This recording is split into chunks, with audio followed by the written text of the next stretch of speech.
بسم اللہ الرحمن الرحیم۔ بخاری شریف جلد اول باب نمبر 1653۔ تہمت لگانے والے، چوری کرنے والے اور زانی کی گواہی کے حکم کے بیان میں، اور اللہ تعالیٰ کا ارشاد گرامی، اور ان کی گواہی کبھی نہ مانو، اور وہی فاسق ہیں مگر جو توبہ کر لیں۔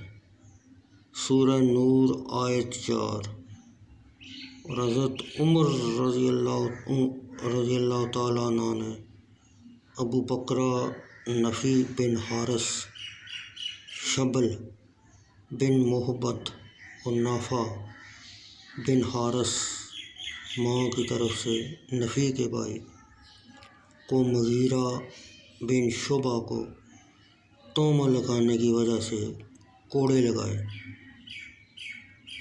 پھر ان سے توبہ کروائی۔ حضرت عمر فاروق رضی اللہ تعالیٰ عنہ نے فرمایا، جس نے توبہ کر لی میں اس کی شہادت قبول کر لوں گا۔ اور عبداللہ بن عتبہ بن مسعود، حضرت عبداللہ بن مسعود کے بھائی کے بیٹے، عمر بن عبدالعزیز، سعید بن جبیر، طاؤس بن کیسان یمانی، مجاہد بن جبر مکی، عامر بن شرحبیل شعبی، اکرمہ، آزاد کردہ غلام حضرت ابن عباس، محمد بن مسلم بن شہاب زہری، محارب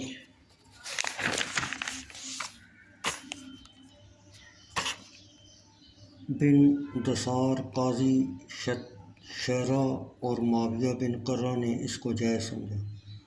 ابو زناد عبداللہ بن ذکوان نے کہا، ہمارے نزدیک مدینہ منورہ میں حکم یہ ہے کہ جب تہمت لگانے والا اپنے قول سے رجوع کرے اور اپنے رب سے معافی مانگے تو اس کی شہادت قبول کی جائے۔ شعبی، عامر بن شرحبیل اور قتادہ بن دمعہ نے کہا، جب تہمت لگانے والا اپنے آپ کو جھٹلائے اس کو کوڑے مارے جائیں اور اس کی شہادت قبول کی جائے، لیکن شعبی کے ایک صحیح قول کے مطابق اس کی شہادت قبول نہ کی جائے۔ سفیان ثوری نے کہا، جب غلام کو کوڑے مارے جائیں پھر اس کو آزاد کر دیا گیا، اس کی گواہی جائز ہے۔ اور اگر اس شخص کو قاضی بنایا جائے جس کو حد لگائی گئی تو اس کے فیصلے جائز ہیں۔ اور بعض لوگوں یعنی احناف نے کہا، تہمت لگانے والے کی گواہی جائز نہیں، اگرچہ وہ توبہ کرے۔ پھر ان بعض لوگوں نے کہا، دو گواہوں کے بغیر نکاح جائز نہیں، اور اگر دو معدود جن کو حد لگائی گئی کی گواہی سے نکاح کیا تو جائز ہے، اور اگر دو غلاموں کی شہادت سے نکاح کیا تو جائز نہیں۔ اور بعض لوگوں نے محدود جس کو حد لگائی گئی اور غلام اور لونڈی کی شہادت کو رمضان مبارک کے چاند دیکھنے کے بارے میں جائز سمجھا۔ اور تہمت لگانے والے کی توبہ کیسے قبول ہوگی؟ یہ کلام امام بخاری کا ہے۔